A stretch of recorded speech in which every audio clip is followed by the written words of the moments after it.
Hello and welcome back to Soft Spoken Storytime, Episode 24, continuing on with SCP-001. Codename Lily. The World's Gone Beautiful. Item Number SCP-001. Object Class Unnecessary. Special Containment Procedures. SCP-001 does not need to be contained. In the event of SCP-001 occurring, all personnel, including D-Class, are to be honorably discharged and may do what they wish with their remaining time. All sapient and non-aggressive SCPs are to be released. Any further SCPs which can be decommissioned are to be. All remaining Foundation sites are to be run by the AIAD systems. Specifically bred instances of SCP-514 are to be released globally. Description: SCP-001 refers to an event occurring shortly before the cessation of all life on Earth. Whilst SCP-001 has not yet taken place, it was discovered through various pieces of information gathered from extra-universal foundations and other similar groups. See attached document 001-A for a list of such communications. It is important to note SCP-001 is not the cause of the apocalyptic scenario, merely a pre-occurrence response to it. SCP-001 is, according to records, distinctively recognized by certain key features. During an SCP-001 event, flowers are observed to spontaneously appear and bloom over 90% of the viable land surface of the planet. These flowers are universally referred to as vibrant, bright, beautiful, and/or words to this effect. The weather will be clear, globally, with an ambient temperature recognized as comfortable by the majority of the populace. Air pollution will additionally clear. During an SCP-001 event, the global populace will become aware of the fate of the Earth and of its inevitability. They will also experience heavily decreased levels of violence. SCP-001 will occur exactly 24 hours before the death of all life on the planet. Codename Tufto, the Scarlet King. Item Number SCP-001. Object Class Keter, Crossout, Safe. Special Containment Procedures. Following the recent investigations of Dr. Robert Montauk,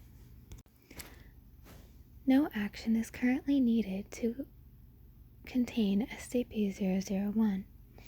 It is functionally self-containing, and any Foundation interference may harm or alter its containment irreversibly. No Foundation personnel are to engage with any new matters related to SCP-001, with the exception of related anomalies already in Foundation containment. Description: SCP-001 is an entity ordinarily referred to as the Scarlet King. SCP-001 is currently located in several alternate dimensions simultaneously and is unable to enter into the Prime Dimension. However, it is believed to have been repeatedly attempting entry for a period of several thousand crossout, under 300 years. SCP-001's physical, mental, and conceptual properties are unknown to the Foundation. Nevertheless, it continues to assert a strong influence on a number of individuals and events within the Prime Dimension. It is believed that SCP-001's existence represents an ongoing, but dormant, Tashkent-class cross-pollination scenario. Footnote 1. A K-class scenario wherein the imminent alteration of reality or eradication of all human life is caused by the interaction between two anomalous objects of a radically different type. Should SCP-001 enter into the prime timeline, an irreparable alteration to normalcy will occur. Containment of SCP-001 is a top priority, crossed out.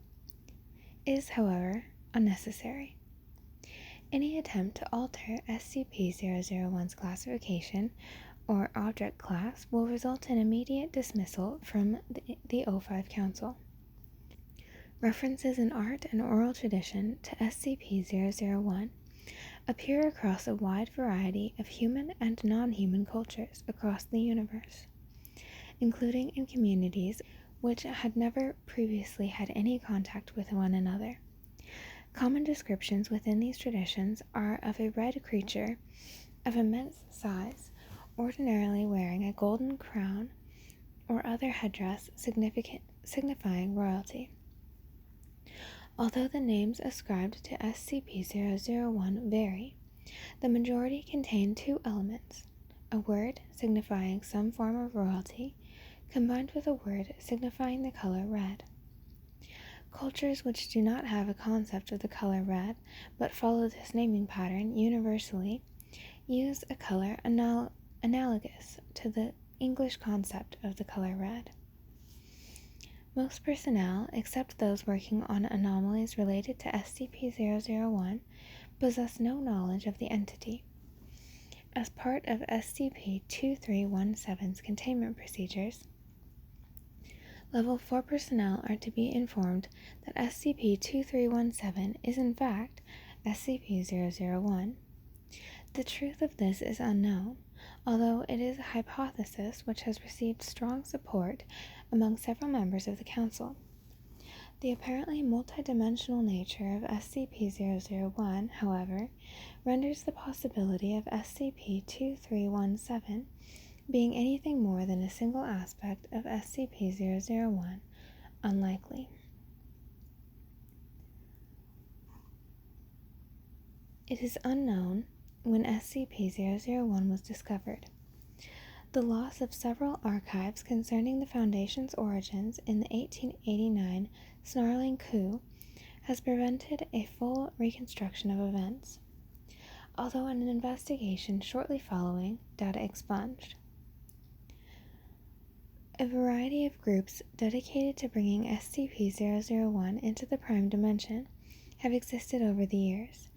The most recent of these has been the Children of the Scarlet King, which was destroyed in a joint GOC-SCP operation in January 2018.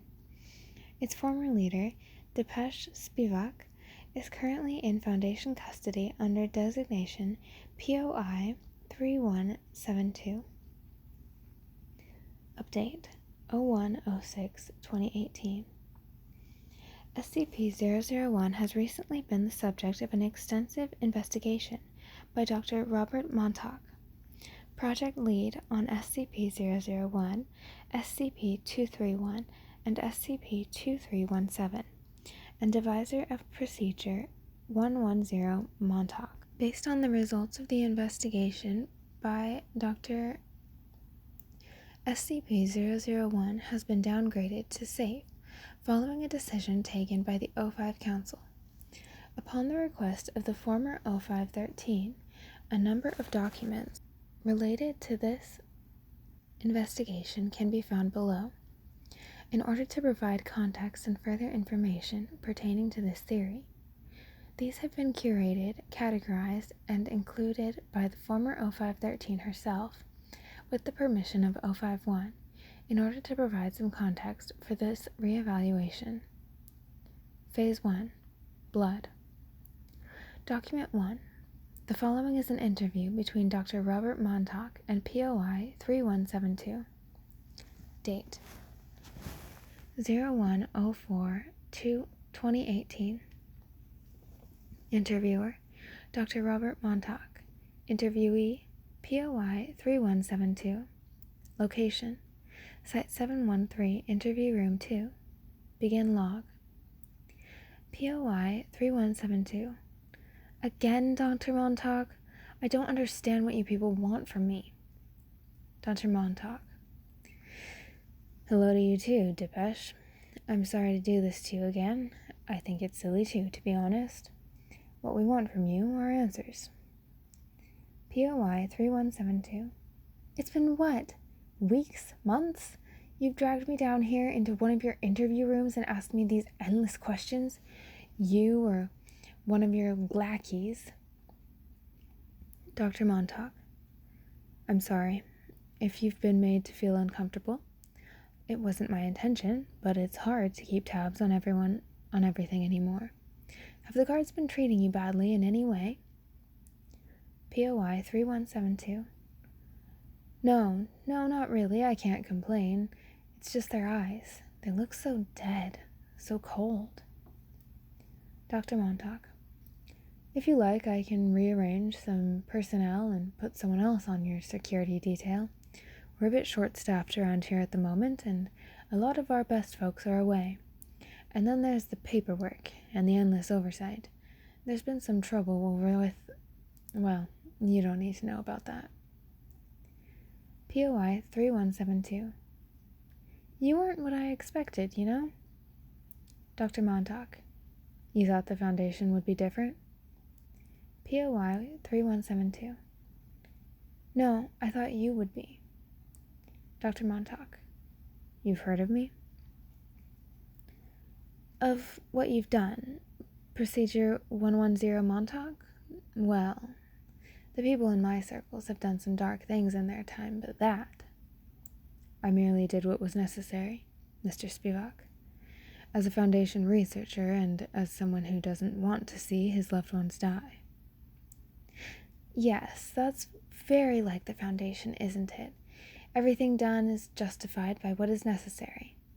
You see the world, the people moving through it, living lives touched only by totalizing universal laws of society and physics. And everything has to be channeled through those laws, and that which lies outside it is to be contained. It's also very simple. You wouldn't say that if you worked here. Some of us called you evil. I don't think that's quite right. That is kind of you to say, and to tell you the truth, I don't think you're quite what I expected either, especially given your reputation. I've been told I'm a hard person to get along with. Too cryptic, they say. One person even called me airy. I don't think I'd call you airy. Your head may be in the clouds, but you seem to be maddeningly smug about it. Granted, not as smug as some of the delusional cultists who have passed through here. I suppose I should be thankful for that, at least. I'll try not to take that as an insult, but this is what I don't understand. Your procedure. 110 Montauk, it's not... I can't discuss that, I'm afraid. We must get on. Time and tide and all that rubbish. Please tell me what the children of the Scarlet King's overall intention was. The children are dead. There's not much left to tell you. I would like to hear things in your own words. Then I suppose you could say that our intention was to save the world. And how are you planning to go about that? By bringing the Scarlet King into this reality, of course. You know this already. But how would that save the world? Doctor, is this really necessary? You took away his daughters years ago and ended up killing most of them. You have already annihilated our society, and I'm sure you know all about what went on within it. We worshipped the king, pretending he was Satan or some other ancient god of evil. Our inner circles believed in violation as the ultimate holy act. We failed. You and the book burners destroyed us, and the matter has been put to rest. You seem awfully calm while describing the destruction of your life's work. What else can I do? I know how this is going to play out. Maybe I always did. Why do you refer to the Global Occult Coalition as the Book Burners? Were you and your group affiliated with the Serpent's Hand?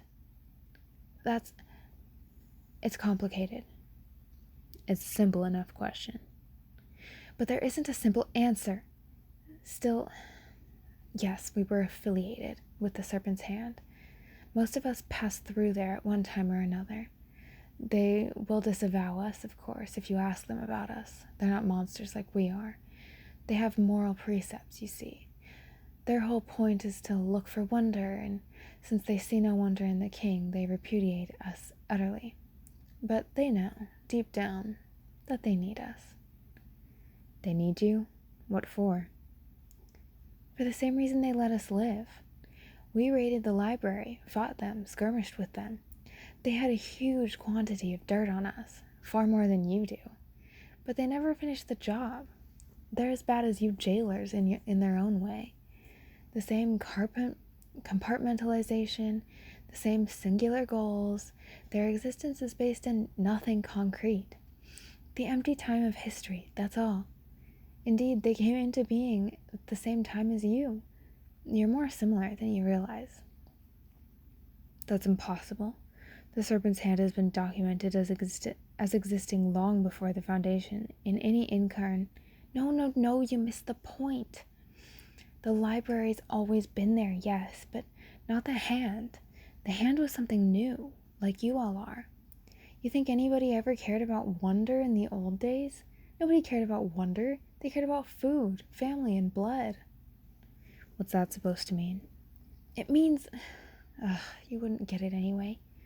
But the Hand would. I think even the book burners do in their own way.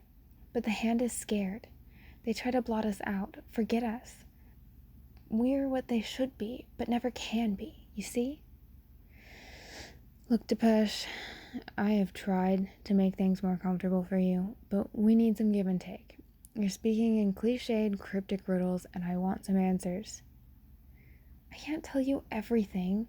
You wouldn't treat the information properly. You treat it as scientific fact, something to be swallowed, understood, contextualized.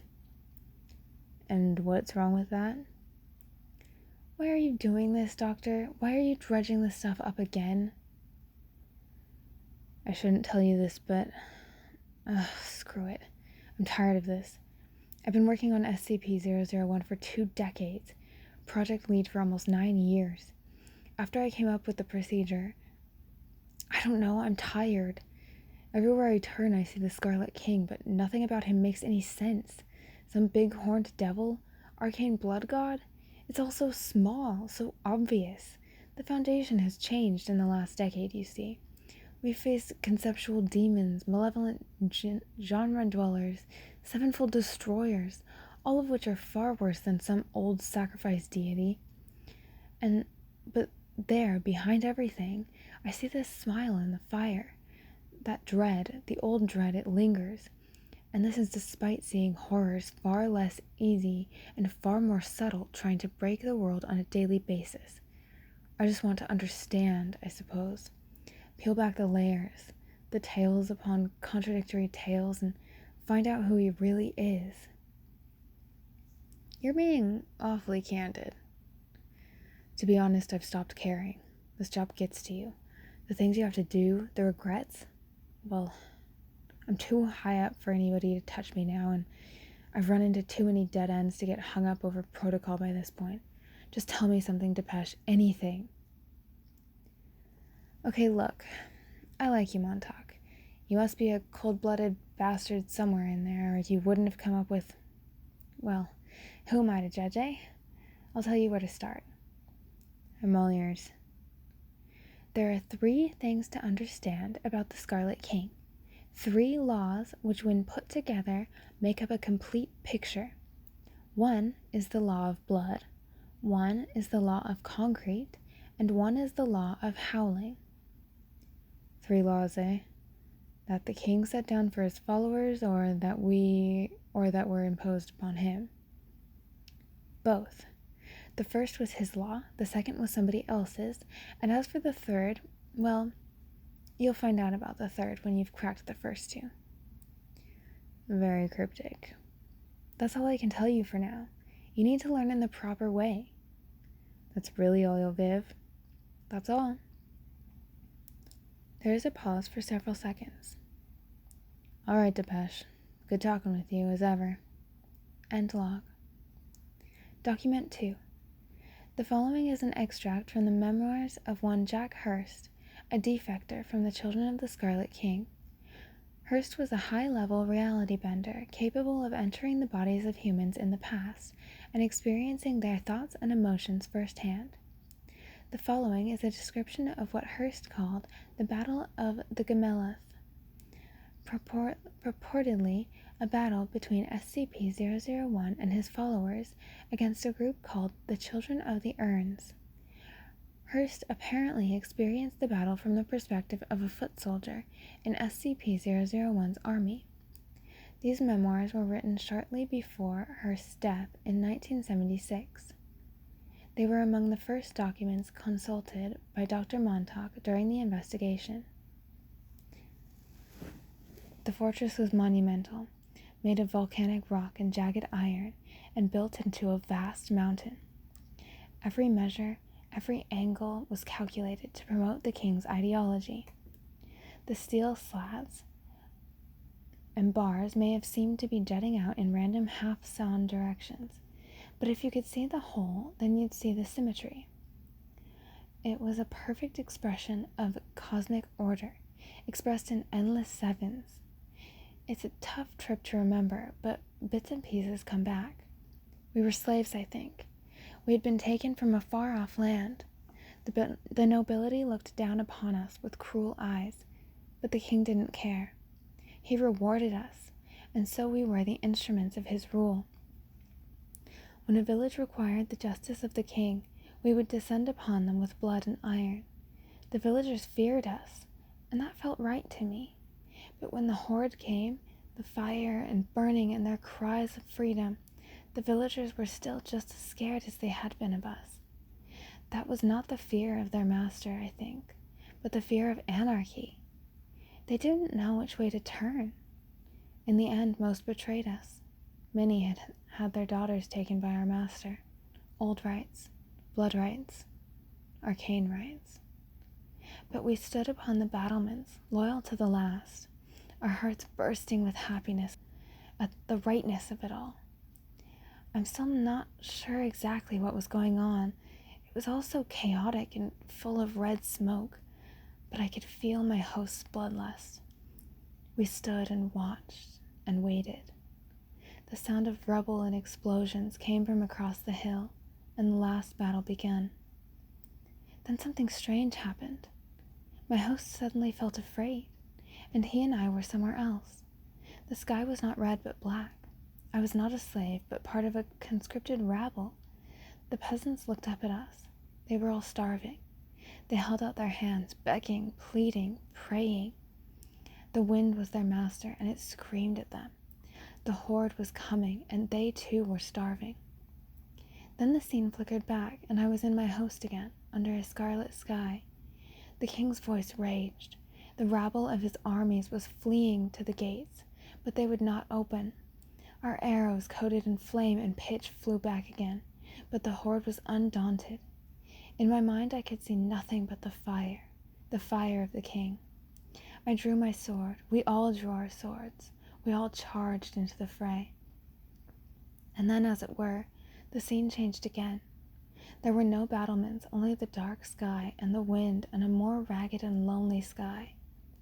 The peasants pleaded, the nomads laughed, cheered, wept. The wind will rage no more, they said. The two scenes shifted in and out. A red fort bled into a black field. I have ruminated on it a long time, but I think they were the same battle, seen through two different eyes, or at least the memories of two different battles. The whole thing felt strange. It was not like most of my trips. It was like a half-remembered cacophony, two ideas ripping at each other. There was a timeline showing what really happened in that blackened wasteland, and there was one that had been made to be true, imposed throughout time on the truth. The last thing I remember was being silenced by a nomad's sword, of a frail urn being held high, of 7 brides being ripped from a castle, or were they ripped from a field, taken as the spoils of war by some obscure tribe in the lost steppe? I remember the king screaming, writhing, thrashing as he was sealed. And then I died, and woke up back at the ritual. For a second, I wondered if the others had just made up the king and sent some image of him back to the past, but I don't think that was true. They lacked the power, and besides, it was never a total lie. There was something in that wicked wind that reminded me of some of the older rituals. It was then that I decided to leave the children. I went that night without a word. They didn't stop me, probably figured it wasn't worth the effort. They were so certain in the success of their mission, but I wanted no part in that anymore. The things I saw were based upon the law of blood, and I can only pray that they never come to pass. Document 3. The following is a log of all known attempts by anomalous groups to force SCP-001's entry into the Prime Dimension since the containment of SCP-231. Date: 01/03/09. Group of interest: Provisional Children of the Scarlet King. Details of attempt: Summoning attempt was performed by the ritual smearing of blood, then the destruction of rubble recovered from the demolition of the Cochrane Gardens Housing Project complex in St. Louis, Missouri. It is believed that the Children of the Scarlet King manipulated state officials into the demolition over the course of several years, and that this splinter group continued their work as the original children went into decline. Result: attempt prevented by a Foundation raid. Date: 12/05/12. Group of interest: Red Guards. Details of attempt: appear to be using the blood, bones, and spinal fluid of several animals combined with ritual chanting to create a portal to SCP-001. A large number of SCP Foundation logos carved out of bone were placed around the ritual site in a defensive position. These logos were slightly incorrectly carved. Result: attempt not detected by any GOI and came extremely close to success. However, it appears a critical mistake in the words of ritual instead resulted in a large explosive blast, destroyed all of the assembled members of the guards. It remains unknown why the guards apparently wished to invoke Foundation protection for their ceremony.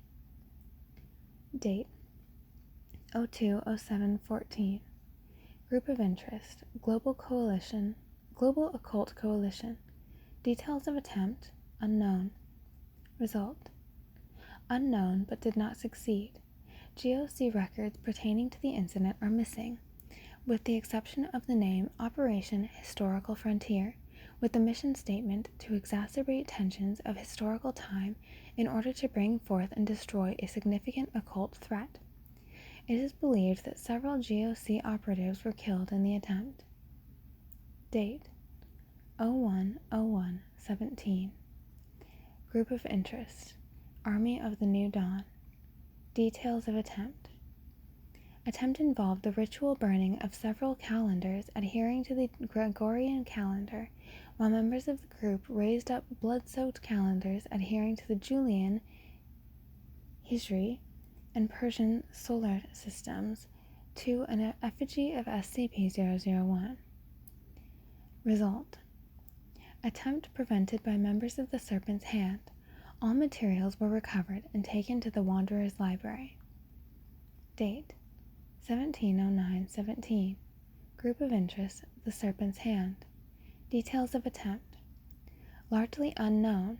Details are unclear, but it is believed it involved the highly selective destruction of particular books within the Wanderer's Library. Result: attempt was purportedly foiled due to a schism in the group. The resulting casualties severely damaged the library. Phase 2. Concrete. Document 4. The following is an interview between Dr. Robert Montauk and POI 3172.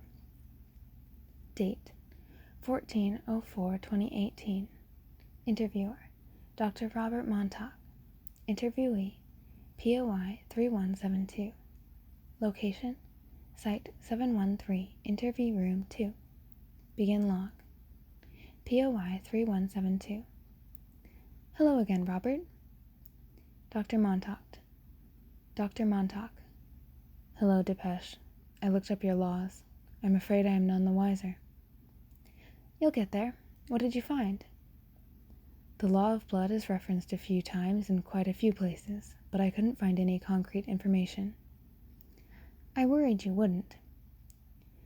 There was only one source of real use, a description of something called the Battle of Gemeleth, written by a defector from the Children. Ah, Hearst. Yes, I read his memoir once, the only genuine eyewitness to the king's sealing, although a rather unreliable one. How on earth? Oh, he embellished. He didn't leave straight away. I stumbled upon some early drafts in his things, shortly before he left.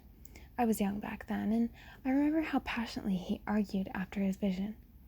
Said we'd got the king all wrong, that he wasn't a demon or a monarch, but that he was a voice on the wind. When I was older and figured it all out, I was surprised how close he got to a fuller understanding. He just wasn't quite there. I should have guessed he was a liar. He's not a liar exactly, just a little lost.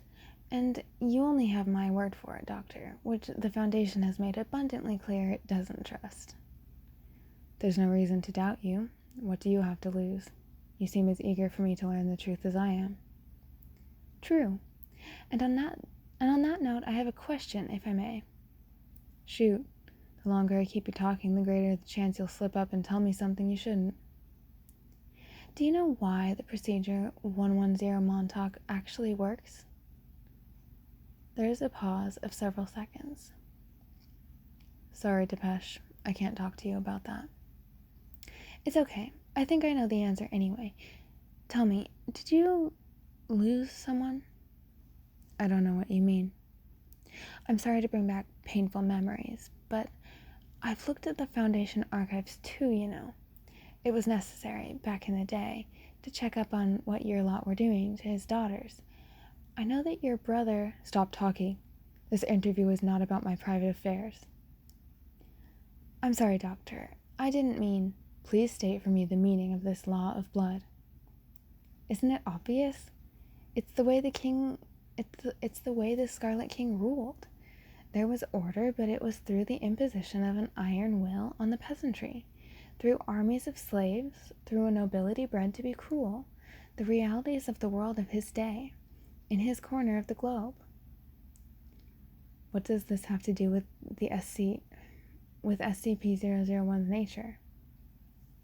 What are these other laws?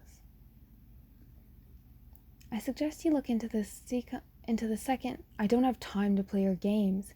Tell me now, POI 3172, or you will be escorted to Solidarity. Oh, Dr. Montauk, I am sorry.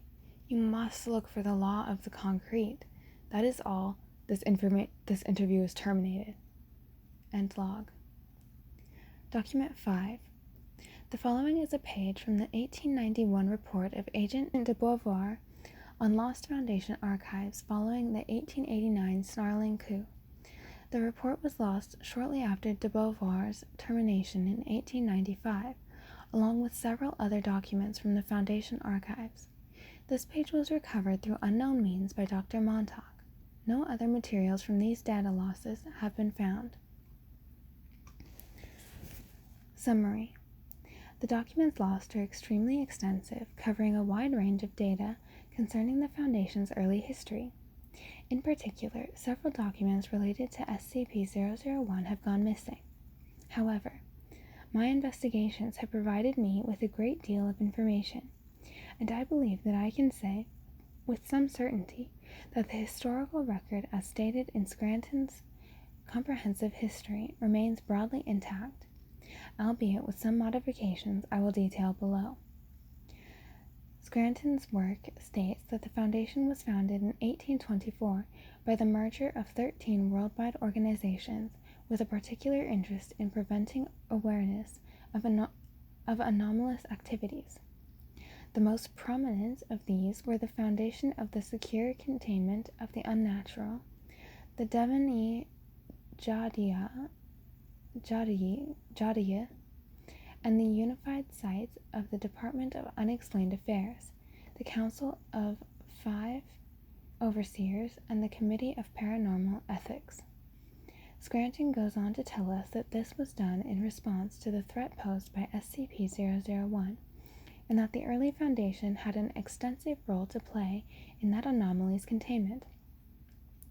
However, the documents I have before me present a rather different picture. It appears that the Foundation was not founded in response to SCP-001 at all.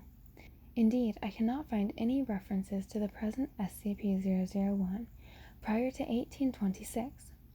It appears to have been a highly publicized attack by SCP-173 in New York, which was the initial impetus for the Foundation's formation. SCP-173's still unresolved containment breach in 1854 is, I believe, the reason for the alteration of the record. Document 6. The following is a table compiled by Dr. Montauk. It shows a series of votes passed by the O5 Council, correlated with incidents potentially or certainly involving SCP-001.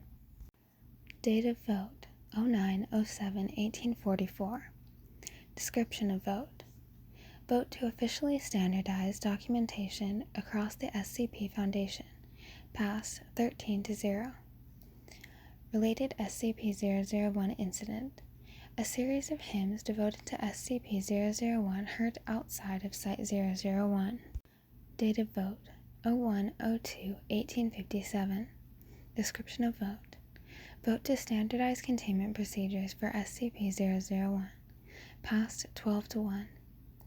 Related SCP-001 incident: all members of the O5 Council reported dreaming of an unidentified man of South Asian origin weeping. Date of vote: 09/11/1895. Description of vote: vote on the termination of Agent de Beauvoir. Passed 6-5. Two abstentions. Related SCP-001 incident: a large quantity of blood-stained sheets of paper with the words SCP-001 written in blood over each sheet spontaneously manifested in the bedrooms of all members of the O5 Council. The blood was later identified to belong to both Agent de Beauvoir and an unknown species of poultry. Date of vote: 10/10/1902. Description of vote: vote on the implementation of the site system. Passed 10-1, 1 abstention. Related SCP-001 incident: a location in North America saw sudden and unexplained wildfires. Residents reported seeing dragons made of fire and a horned crown appear in the night sky above the area. The wildfires were found in 2007 to have begun at the location of the future Site-19. Date of vote: 23/01/1922. Vote on the containment procedures for SCP-2317. Passed 4-3, 6 abstentions. Several cracks appeared in the earth near Containment Area 179. Red smoke was seen pouring out of each crack for 7 minutes before the cracks abruptly closed. Date of vote: 08/02/2011. Vote to unify the project purviews of SCP-001, SCP-231, and SCP-2317. Passed 10-2, 1 abstention. A series of hymns devoted to SCP-001 heard outside Site-001, interspersed with the sound of laughter. Date of vote: 31/03/2018. Vote on the object class reclassification of SCP-2317. Passed 9-4. Several interdimensional rifts open outside Containment Area 179.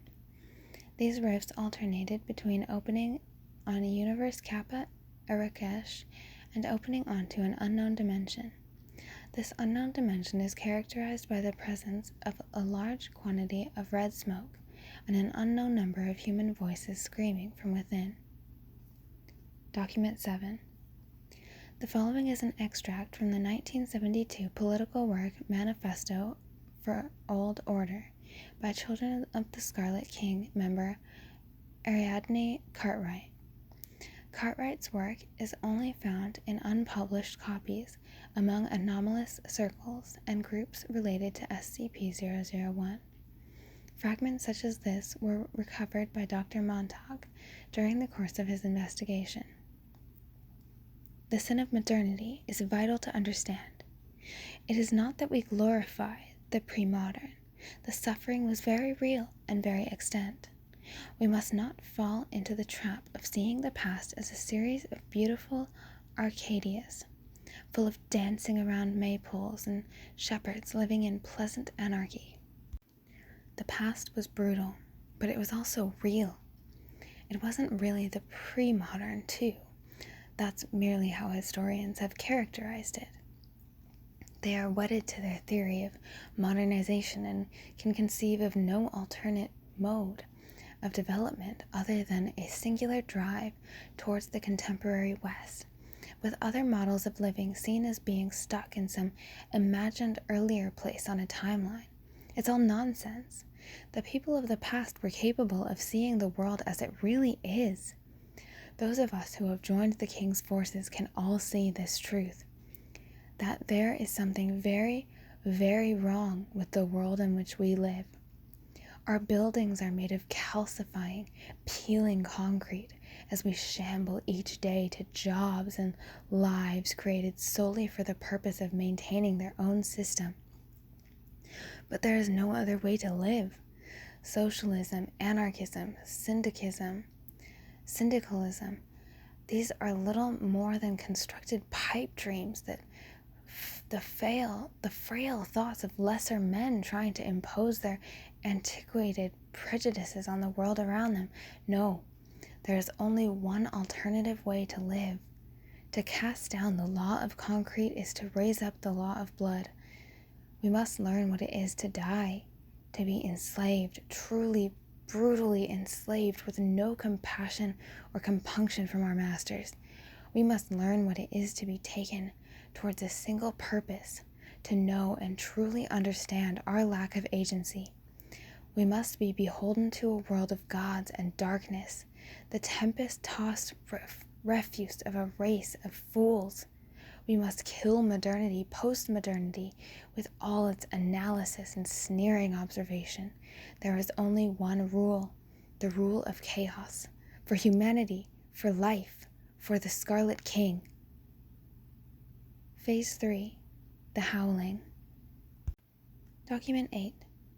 The following is an interview between Dr. Robert Montauk and POI 3172. Date 29/04/2018. Interviewer, Dr. Robert Montauk. Interviewee, POI 3172. Location, Site 713, Interview Room 2. Begin log. Dr. Montauk. Hello, Depeche. POI 3172. Hello, Dr. Montauk. I hope that our last meeting... I'm sorry for my unprofessional behavior. You touched upon a sore spot. Of course, I will try to refrain from doing so in the future. Shall we begin? This time, Doctor, I have a question for you. Indeed? I suppose it can't be worse than your last. Well, what do you know of the origins of the Scarlet King? There are many theories. A creature from the abyss, some shambling thing of old, a dozen of Algada. They are all, I will not say lies, but the texts have changed. The knowledge has changed. The past itself has been changed by what came after. He's changed the past? No, his past has been changed for him. But now you tell me something. This should be a give and take after all. That's not what... Why did you approve of the Montauk procedure? There is a pause here for several seconds as Dr. Montauk stares at POI 3172. I'm sorry if I have offended you. I thought I made it clear that that is none of your business. See, the thing I don't get is that it should not have worked, not in the way the Foundation does. This is not under discussion. What happened to Jacob, Doctor? What happened to your brother? This interview is... Oh, all right. I'm sorry. I'm not trying to hurt you, Doctor. I just want to understand. It's It shouldn't have worked. The child should have been born. There's a pause of several seconds. I was angry when I drew it up. It was unprofessional. Did you think we took Jacob? Well, what the hell was I supposed to think? I start looking into your lot, making discovery after discovery, and then he Look, this isn't relevant. All right, I'm sorry I asked, but can we agree that it was not a decision made scientifically, that it was done in a moment of fury, rage, hate? I didn't mean to. But you did, Doctor. Look, I'm sorry. I don't mean to dredge these old wounds up for you. Why are you then? Because I just want to understand. And now I think I do. How? I don't know where to begin. Let me go back. I don't think your department has had very much activity in recent months. Not after the Hand's attempt at opening the gates, right? Your procedure keeps the girl from giving birth. The nomads keep fighting the endless war. The spears are safely locked away by the book burners, and the Devourer... Well, there's nothing you can really do about the Devourer, now is there? SCP-2317 isn't SCP-001. Wasn't SCP-001. But the thing is, you've been telling everyone he is. Technically, you're meant to think that he is. If I understand Foundation hierarchies correctly, you are only a level 4 after all. I don't understand. Across every culture, in every city and tribe and civilization, you've come across the idea of the Scarlet King. Always the same, an emperor in red with a burning crown and an ethos rooted in some archaic fear of female sexuality. He is always the same, a monster that is all-consuming and terrible, but so understandable. The big bad thing in the dark, full of fire and old blood ritual. Does it never strike you as odd that this is the thing behind the eyes? You face monsters far grander and more subtle, as you told me yourself, but always there's that lingering fear and knowledge of this hidden but oh so simple thing standing behind it all. You know, it strikes me as odd. I told you as much myself, but I also stopped trying to make sense of our world a long time ago. The anomalous does not play by the rules of man. I'm too old to start redefining the universe. But the thing you don't remember or don't know is that this wasn't the only past. The Scarlet King used to be something very different. He wasn't a monarch, and he wasn't always red. He was the whisper on the wind that kept the peasants working, staring up in fear of his righteous famine. He was that inborn knowledge of a world of gods and demons which belied human agency and existed beyond us. He was the cold hunger of a famine and had no rhyme or reason, but the cold apathy of a supernatural beyond us. And given enough belief, he could be the devourer too. He is a creature of truth. You mean he transformed from one type of deity into another? The Scarlet King is not a deity, Doctor. The Scarlet King is an idea. What? But he's real, physical. We've seen... I can't tell you anymore. Not yet. Did you find anything about the law of concrete? No, not much. I found out that there seems to be a disturbing correlation between the activities of the King's followers and certain decisions made by the Council. I see. But there wasn't much else at all. The trail led me to some lost documents, but eventually all I found was a dead end, a document about the Foundation's origins and some insane old child ranting on about modernity. Cartwright, I presume? That makes sense. You are a maddeningly infuriating person, you know? Why can't you just tell me this stuff properly? I am your prisoner. You did destroy my life's work. Why should I help you? Because you're bored, because you think none of this matters, and because you love tormenting me. I don't, you know. The Scarlet King is an idea? What the hell is that meant to mean? You're close now, Doctor. Close to the truth. I can see it in you. You will understand, and then you'll understand me. Why I did what I did. Why I am was a member of the children. I know you're curious." "You do seem oddly well-adjusted to be a Satan worshiper." "Be careful, Doctor. The law of the howling may break you." As cryptic as ever, Spivak. "All right, until next time." "Goodbye, Doctor." End log. Document 9. The following is a translated excerpt from the 1953 Bengali work Lala Raha. The work has been lost for some time and rediscovered by Dr. Montauk in the course of his investigation. And so the British rule continued. Something began to come with them, piece by piece, a shadow at first, a red thing. But it was not whole. It was not even in pieces. It was something that crept up slowly, piece by piece. It met the shadows of our country, the mice bleeding in the rice fields, and it began to take form. It didn't have a mind, not at first. It wasn't enough of a real thing yet to have one. It was a set of images. It was a blood-red slab of skin taken from the heart of some Christian demon, which was set upon an ancient magician of Hindu rites. But then it was categorized, written down, described with precise scientific terminology. It didn't like that.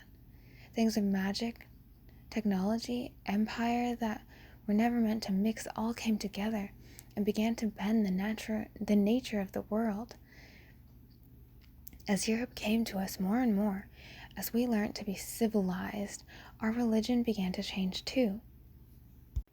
Anantashisha was not an ancient and capricious god in the form of an immense snake. It was a moray eel of scientifically unusual size, noted for producing amnesiacs and causing cognitohazardous effect. We learned that we were Hindu, that we always had been Hindu, and that all our various and mixed beliefs were all variations on a singular idea. Because the British weren't comfortable enough with another way of living, which could not be classified, explained, killed like a butterfly pinned to a board. But beneath this lay a fury, a cry for authenticity, for a reality even as we expressed ourselves more and more in their language and their categories. Even in our struggle against them, it lay in our literature, in Tagore and the others. It lay in our Ada, in our menial jobs as clerks, the endless struggling tension between old and new, between modernity and pre-modernity. And in those fault lines, in that cry of rage and fury, in our hatred of the old and the hatred of the new, there rose a hybrid, obeying nothing but the law of the howling. There rose the Lala Raha. Because what is he but the cry of the forgotten age? He is the British peasant staring up at the red sky, the Bengali widow's weeping and shaven head, the Aztec priest ripping out another heart. He is all of those things transformed, as modernity does to everything, into modernity's own destruction. He is the resistance, the fury, the hatred of all that was for all that presently is. What we are was full of good and evil and all else mixed together. The happiness, the beauty of the world, the struggles and heartache and reality of it all. But now we have lost almost all of it to the machine, except our rage. That's all that's left, and thus comes the king, the howl of the destroyed and forgotten and oppressed. His only purpose is to destroy, maim, enslave, and smile. Smile, that smile of a king whose enemies weep before him. He cannot exist where there is no modernity because his entire purpose is given to him by modernity. He is a god of blood, a god of spine and bone and sinew, to remind the denizens of the world that it is not good. It is cruel and hateful, and that is good. That is right. Modernity is a sin, and he is the correction, so that we can once again live as we must, cold and hungry and starving and very, very afraid. Document 10. The following note was found in Dr. Montauk's personal quarters. It is believed to have been written shortly after Dr. Montauk's discovery of Lala Raha. SCP-001 is a conceptual entity created at the boundaries of the modern and the pre-modern. The Scarlet King is a thing of blood and bone and sinew. His rule is just, the justice of the dark. It's crossed out. SCP-001 is a creature emperor, physical being made manifest in a conceptual. He comes with fear and a sword dripping with wrath and fire. SCP-001 originated in ancient Turkmenistan. It is believed that it was originally a Scythian deity who they rode with thunder in their hooves and the bow on their backs, laughing as they slaught. SCP-001 is a scientific phenomenon. It will be classified. It will be contained, described. It will be understood as an anomalous entity, as with every other, but he exists in the cracks, the fault lines. He feeds on description. He feeds on science, on the objective principles and qualities. 7 chains, 7 brides, 7 seals for the Scarlet. I am Robert Montauk, Level 4 Researcher, Project Lead on SCP-001. I am a researcher. I impose my solid mechanical will. I am in control. I possess agency. I possess agency. I am a quivering thing, looking up at a dark and clouded sky, fearing the Almighty God. I am free. I am chained. I am a doctor. I am a child. Document 11. On 22/05/2018, a large crack appeared in the wall of POI 3172's containment chambers. The crack appeared to open on another dimension. A large quantity of red smoke could be seen pouring out of it, while an unknown number of human voices could be heard screaming from it. Foundation staff found themselves unable to enter POI 3172's containment chamber. POI 3172 informed them that he would only permit Dr. Montauk entry into his chamber, and would communicate with nobody else. After some debate, Dr. Montauk was permitted entry into the containment chamber to interview POI 3172. A log can be found below. Date: 22/05/2018. Interviewer: Dr. Robert Montauk. Interviewee: POI 3172. Location: Site 713, Humanoid Containment Chamber 77. Begin log. Dr. Montauk enters the chamber and approaches POI 3172. POI 3172 is standing in front of a jagged crack in the far wall. Red light and smoke can be seen emerging from this crack. Dr. Montauk: Hello there, Depeche. POI 3172. Hello, Doctor. Always formal, even to the last, aren't you? Can I ask what this is? A plea for attention, mostly. I wanted to see you again, and my requests were all denied. It's been weeks, Doctor. I had nothing to ask you. I thought so. You've deduced the truth, haven't you? Maybe, yes. The crack shrinks slightly. It grows and shrinks depending on the situation. Different actions have different meanings and thus different effects. It all depends on context. The other children never got that, but, well, they never got anything, really. They thought we were all devil worshippers, heading for violation. Only I understood the point. It took me a while to understand. I didn't think you would. Just tell me, did the procedure even matter? What we do, is it even relevant? To prevent the birth, it had to be something awful, something evil, expressed in pain and rage and fury. That is why it worked. It was never a sincere attempt to formulate a scientific procedure on your part. It was just pure, unadulterated hatred, wrapped in a veneer of objectivity. You thought the king had taken your brother, so you decided to hurt the king. You didn't, of course, and what you do each day to that poor girl is little more than cruelty, but effective cruelty. The specifics are unimportant, but the intent that matters for everything. I should stop it. I didn't. And then what? The Foundation won't get it. They will never understand the law of the howling. If I explain, they can't imagine it. It's beyond their consumption of reality. But you might. So tell me, Doctor, do you know why the Scarlet King exists? Because modernity and No! Because the SCP Foundation exists. Modernity helped shape him, define the contours of his rage, but it was when modernity started interfering in his kingdom that he was crystallized. Modernity in the form of you. Your lot came first. You came into being to lock away, classify, pin down everything that didn't fit into your philosophy of enlightenment, rationality. Everything had to be understood, contextualized, transformed from fairy and godhood into simple, comprehensible chunks of logic and matter. It's abhorrent, and it could never go on forever. Something had to give. Something had to rise up in opposition. We were first? Truthfully?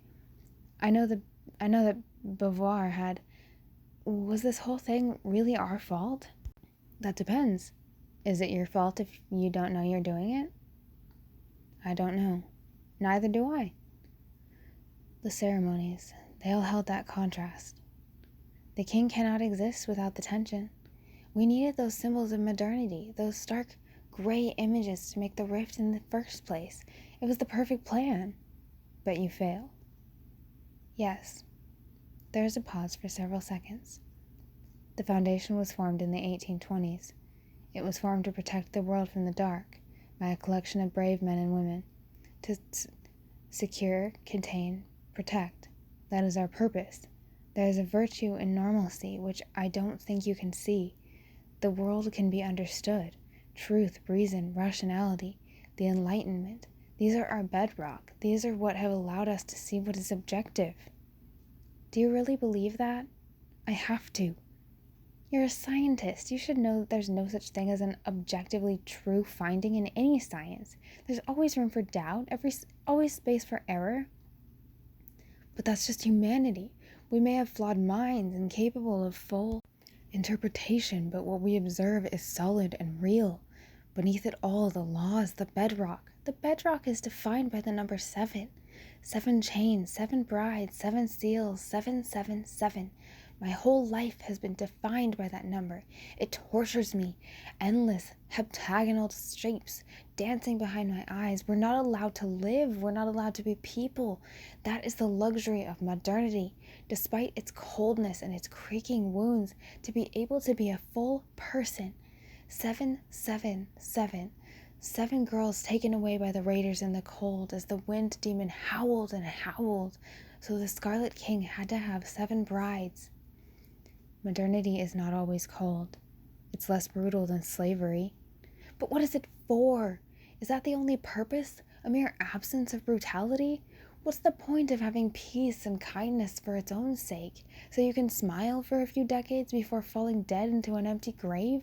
Self-affirmation for a finite self? I don't understand it. I never did.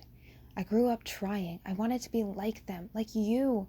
But the system just stared down at me with contempt. Maybe it's not coldness, Doctor. Coldness seems too objective. It can't be that, because there is no objectivity. There's just the screaming and the madness and the need for purpose. Did you really think that nothing is true? There's truth, but it's never final. There's no ultimate reality, Doctor. No totality. No concrete way in which the world is run. There's just what we make of it. The clay things we bind together, crudely making clay. All this introspection. The crack in the wall grows larger. The sound of screaming can be heard. Who's in there with him? Who knows? His 7 brides, his loyal nomads, agent servants, more creations of the gap between realities? I don't know anymore. It all breaks down in the end. All I see anymore is the fire. I don't see the world or gods or kings. I don't see anything but the flames. What else is there? This stuff? Matter and the physical, all banal, all fake? I only see the smile of my king, forged out of burning and frail matter, and it's a sight that hurts. It hurts so much beyond the eyes. It is burning and being consumed, and it's never, ever finished. then why not stop worshipping him? I was a frail thing. I was born in the cold and the dark. I tried my hand at writing when I was very young. I tried my hand at many things, bartering, starving, surviving in the marketplaces of Calcutta, like so many of us, struggling to live while you Westerners grew fatter on our forgotten wealth. I grew mad. There was no meaning, no purpose in a country bound to be ripped apart. I tried the gods, but they were silent. I tried reason and atheism, but they were just as empty and unreal, because they were always going to be, because... Don't say it. You have to hear it. I don't want... No, listen, Robert. Just listen. You know now that what the Scarlet King is. He is a creation of swirling anomalies of so many different times all over the world. He is the memory of a world that is lost, the pre-modern world, made manifest in a form of hatred for modernity, the new, the humanism, the smiling coldness that marks our day-to-day existence, forged from a perfect balance of irreconcilable anomalies and our breaking minds. He is an entity created by this overwhelming, unavoidable tension of the howl of the old world when faced with a cold, gray, purposeless new. He is the revenge of our fallen past. He is the idea of the ancient in a world which discards it and fetishizes it. He is the tension between the modern and the pre-modern made manifest. Yes, he is the fault line between two irreconcilable worlds, and he can only, in the end, destroy them all, and that's what is right. There is another pause for several seconds. What do we do now? You shoot me. Let them take my corpse. Go back to your life. It won't last long for now. The king's coming is inevitable. You might try to do something to stop it, but it won't work. The Foundation has too much at stake, too much resting on the preservation of their ethos. They will coat the world in concrete gray, and the king will rise from the ashes, and the children won't even have to lift a finger. I don't believe you. Believe what you like. Come, Doctor. I think it's time. Dr. Montauk takes out his firearm and points it at POI 3172. Just tell me one more thing. Was it you who took Jacob? No, we had no idea who he was. Dr. Montauk terminates POI 3172. The crack disappears. End log. Document 12. The following is a record of O5 Council Vote number 4985. Council Vote number 4985. Vote to approve suggestions made by Dr. Robert Montauk on Foundation operating procedures for improved containment of SCP-001, proposed by O513 on 30/05/2018. 4, 5, against 6, abstain 2. Vote denied. Statement by O51. Dr. Montauk's investigations have been most illuminating. They have certainly raised serious concerns about how the Foundation has been operating in recent years, but we feel that this suggestion goes too far. The ethos of the Foundation is comprehension.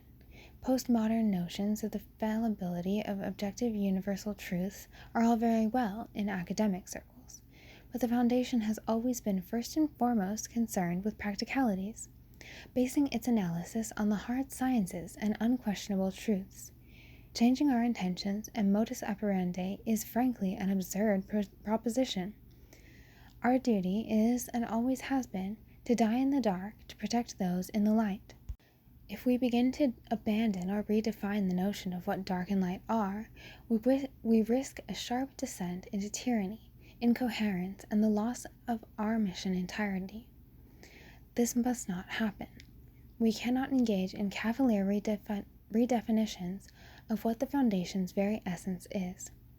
We thank Dr. Montauk for his work, and we will be accordingly updating SCP-001's classification to safe as a result of it. Containing SCP-001 is no longer as difficult as it once was, despite its potential danger. If Montauk's information is correct, then it seems clear to us that the Foundation should simply take a more laissez-faire attitude towards SCP-001's containment. We look forward to a more productive containment relationship with our oldest anomaly going forward. AAAACC62SSDEN. File not found. I watched, hidden as their bulldozers came. Prime land wasted on trees, they said. They ripped them up, sliced their roots, took them away to be made into tables, chairs, or other monotonies. Then, over weeks and months, they flattened it. They poured concrete into the rest. It was scraped and shaped, cut into neat little squares, arranged precisely and in an orderly fashion. Walls rose up, great walls of concrete, windows, their measurements precisely regulated, a series of standardized bricks for the other parts, construction crews and workmen and all the rest, working efficiently and precisely for a long time, filling in the details, the furnishing, the precise abstract wallpapers, and everything else that went into making a facility. Finally, it was finished. One single new tree had been planted in the center of the central courtyard, not through any sense of whimsy or delight, but to give those within a little sense of nature, of reality in the center of the gray. To keep them sane, nothing more. It precisely mandated allowance for the improvement of human mental health until they can find out a way to phase that out entirely. I watched and I thought about all that we had done. I thought about the world they wanted. I thought about their spinelessness. I knew what good was and what evil was, and I saw none of it in either of them. I thought about hollow men, made of straw, plastered together with thick paste and sold in 100, 1,000 identical ways in 1,000 identical shops. I thought about what we had lost, and I howled. At night, the day before the site's grand opening, I dug up the seeds of the tree and replaced them with a seed of my own devising, and over Site 231 will stand a thing of blood and bone and sinew, a tree that drips and leers and feeds. It will drip strange fire, and that fire will both burn and warm in equal measure, and they will look up at it and wish they had listened while they had the chance. I know this path is wrong, but at least it is a path. With thoughts and prayers, Robert Montauk, child of the Scarlet King.